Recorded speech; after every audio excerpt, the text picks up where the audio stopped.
Hey guys, welcome back to the channel. So on today's video, we're going to be talking about 3 things that my husband and myself had to sacrifice in order to become millionaires. Now, at the recording of this video, we are not technically millionaires. Our net worth is about $968,000. It's a little over that, but we'll probably hit that millionaire number within the next month or two, maybe 3, but it'll be sometime this year, God willing. And so I wanted to talk to you guys about 3 things that we had to sacrifice in order to get to this point. I heard someone say once that anything great in life, any goals, any accomplishments, any achievements that you want to be able to have or to fulfill in life, a sacrifice is going to be required.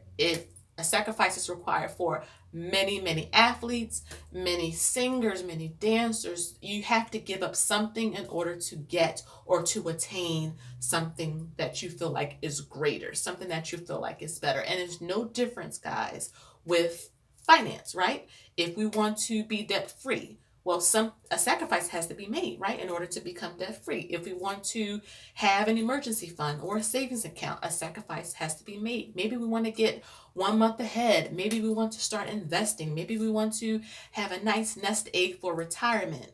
A sacrifice is going to have to be made. And sacrificing was a concept that I really did not understand in the first year or 2 of our journey. Like I said, we've been on this journey for 6 years now, guys. And sacrifice was like this concept where deep down I knew I was going to have to like cut back or give up something, but I really didn't want to. And I think that was one of the main reasons why in that first year of us being on this journey, there was a lot of hiccups. There was a lot of starting, stopping, falling off the wagon, because I really didn't understand that a sacrifice was going to be necessary in order to get out of debt, because we just didn't have this unlimited stream of money coming in. Something had to give, right? And I can tell you that budgeting was so important in this process, because budgeting allowed us to structure our money in a way where we felt like we didn't have to give up everything. We would have to sacrifice some things or maybe cut back on some things to achieve, whatever goal we have for that month, that quarter, or that year. And it kind of just ballooned from there. And we were able to kind of stick to that and get to this point where we are, today, which is almost being, official millionaires at 36. And so one of the things that we had to sacrifice, and I'm going to just keep it really real with you guys in this video. One of the things we had to sacrifice was time. Now, time is really important. I remember, around 7 o'clock on certain days of the week, I didn't want to be bothered because my shows were coming on. And, those are my shows, Real Housewives of Atlanta, though I don't watch that anymore. But you know what I mean? I'm just being real with you guys. And in that same time that I was using to just relax, I could have been reading a book, Rich Dad, Poor Dad. I could have been reading The Psychology of Money. I could have been reading so many other type of investings or, debt freedom type of books, educating myself, really broadening my knowledge and understanding of what finance is, what is economics, what is these things that have so much effect on my money and how I spend my money, so that I can be a better manager of money. I had to cut the TV off. I had to stop scrolling on the phone, because all that time that I spent scrolling and just doing things that really was mindless, because as I think back on it now, as I'm sitting here talking to you guys, I wasted hours and hours and hours just doing this, just scrolling. I would be in the car scrolling on Facebook. I would be, in the bathroom scrolling on the phone. I would be in a restaurant scrolling on the phone, all that wasted time. And I realized that I needed to manage my time a lot better in order to be able to grow our finances the right way, where we could see some great returns, right? And so one of the things we had to do was just say, you know what? It's not worth it to watch this right now. We should be listening to something. We should be researching companies. We should be looking into our company's 401k and what's required to get signed up and start. We should be going over our budget together as a couple when the kids are asleep. We should be setting aside time to do that versus just doing something that really isn't edifying. Now, I'm not saying to sacrifice all of your time, but when it's every day and it's hours a day, that was an issue. A lot of people who build wealth, who are wealthy, read a lot. A lot of them are constantly surrounding themselves with people who are doing the same thing, having conversations, talking like we are right now, just doing things like that, really structuring our time so that we can benefit from it. So that was one thing that we had to sacrifice, was mindless, just wasting time doing things. Maybe people are taking up our time, people that really don't mean us any good, people that don't have the same goals and aspirations, especially financially, of where we're trying to go. And we're giving something away that we can't get back, and that's time. We can't turn back the clock. And so being smarter with our time was super crucial to us getting to where we are now. That's one reason why I don't have a Facebook account currently. I don't have a Twitter. It's just, honestly, I just don't feel like for me it's necessary. Neither my husband, he's the same way as well. It's just not necessary. YouTube and Instagram is more than enough for us, because I want to make sure I keep things like, in check. The second thing that we had to sacrifice was extra spending. I mean, all of us, right? Whether we're on a debt-free journey, whether we are trying to save more money, get ahead, whatever the case is, we got to curb the extra spending. We got to sacrifice some of the extras, right? I can tell you that when we first started this debt-free journey a couple years back, one of the things that I had to give up that I was really hesitant about was getting my hair done and getting my nails done. Now, if you guys know, women, we spend a lot to, make sure that we are kept up nice. And I like, making sure that I'm presentable and kept up nice. But the hair salon costs a lot of money, especially if you got a favorite stylist that you love to go to and she's just bomb with what she does. Same with your nails, and you get your eyebrows. By the way, have you guys been to the nail salon lately to see like how much nails are, eyebrows, pedicure? I mean, it's like $75 now with a tip. $75, $80 easily. We're not even talking about getting your hair done. And so one of the things that I had to learn how to do was do it myself. Same with my daughter, because 2 heads, 2 sets of nails, 2 sets of feet, that all adds up. 2 sets of feet, but she's 15. So, I mean, let's just be real.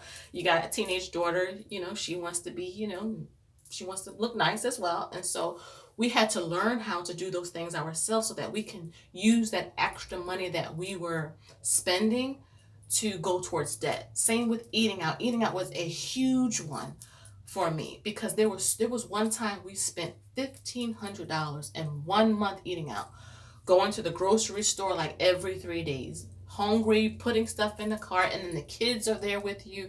They're whining, and so it's just easier to let them get some candy or something like that to keep them quiet. And you don't realize by the time you get to the register, $150 easily gone. And then you're back at the market again a couple days later. Just, again, extra spending. And I should have had a list. I should have been more strategic when I went to the store. I should have utilized grocery pickup or delivery more often. I do that now, and it's like a game changer. I spend like $600 a month in groceries. I can just go on the internet, put it in the cart. I can do this at like 5 a.m. when I'm usually up. I can do it after the kids go to bed at night and just schedule to pick it up or get it delivered. And I'm not overspending. But back then I wasn't. I had to really sacrifice, all that extra wasteful spending, buying bags and purses that I really didn't need, clothes, and clothes for the children, just extra spending. And we were spending more money and stuff to put on than stuff for our future, which was kind of like insane. And you're talking about when you're making good money, you should have more set aside for your future and emergencies, because life happens, versus, all of the stuff that we were putting on ourselves or making ourselves up. And so the extra spending, we really had to cut back and sacrifice a lot.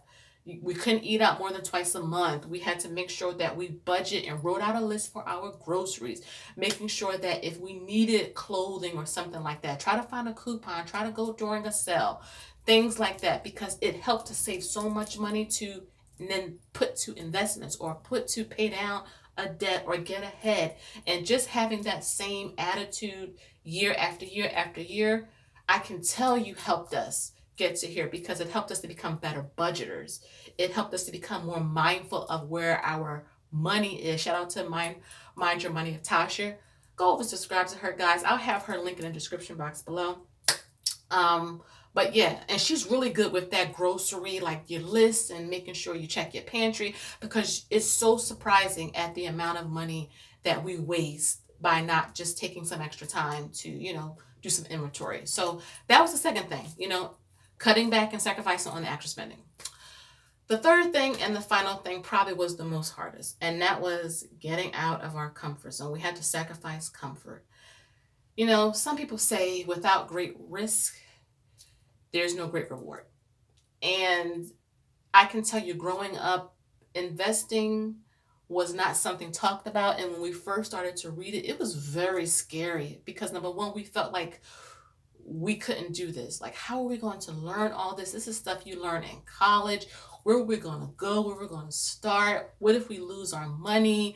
Why trust the stock market? We should have our money, under a mattress or somewhere like that. And it required us getting up out of that space, out of that negativity, because when we were able to kind of really clear our minds and think about it, there wouldn't be a lot of millionaires and Wall Street wouldn't be as big as it is if the stock market was a fluke. And so what we started to realize is that if we educated ourselves, if we got out of that space of fear and and comfortability of saying, I can't do this. I'm so comfortable here. I'd rather just keep saving. I can tell you, we would have not gotten here. Investing is a big reason why we are at this point right now. If we would have just continued saving money under the mattress or in a drawer, we would not have grown as much as we did in 6 years. It just isn't possible. The rate of return, saving versus investing, whether it's in the stock market, in a business, and rental property, in yourself, that pays so much more than just saving. But again, it's about getting out of the comfort zone. Maybe talking to people that you normally wouldn't talk to, connecting with people online, researching, reading the different articles that's available to you.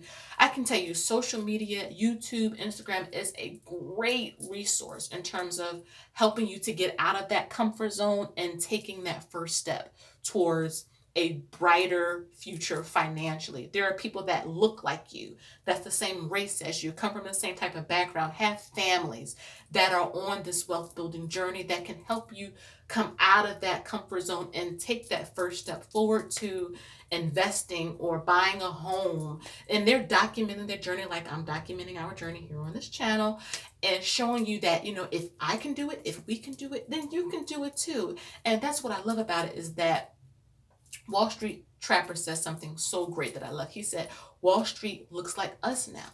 And I think the more people get exposed to that and they see that, oh my goodness, I can step out of my comfort zone, out of this safe space, and invest or do this or do that, because I see my sister right here doing the same thing. She's documenting her journey. She's showing the good and the bad, the ups and the down, the ugly. And if she can do it, I can do it too. And it's so motivating when you get out of that area of being so comfortable and you start to realize that this works. Like, this really works. We're building something here. We're building something that will allow us to get more time for ourselves or for our own passion projects, or maybe build up our own businesses, maybe travel more. This is what stepping out of your comfort zone will get you. It'll get you to be debt free, to have that feeling of not having to owe anybody, maybe except your mortgage. But credit cards, and the people are calling, and it's stressful. And stepping out of our comfort zone and just really getting into this new mindset of wealth building is a game changer. I mean, I wish we would have started this in our 20s, but thank God we started when we did, because of what we've been able to accomplish. Same with new jobs and careers, opportunities, they may rise up. Sometimes, especially me, when I first started working, just getting comfortable in a certain position, not really reaching out, branching out, learning more, expanding my knowledge base, networking, so that I can get to my goals a little quicker, stepping out of the comfort zone. That's the key, guys, is get out there, be responsible, mitigate risk, do your own research, but then, you know, take the leap. And you'll see that the return for taking that leap is more than you could ever dream.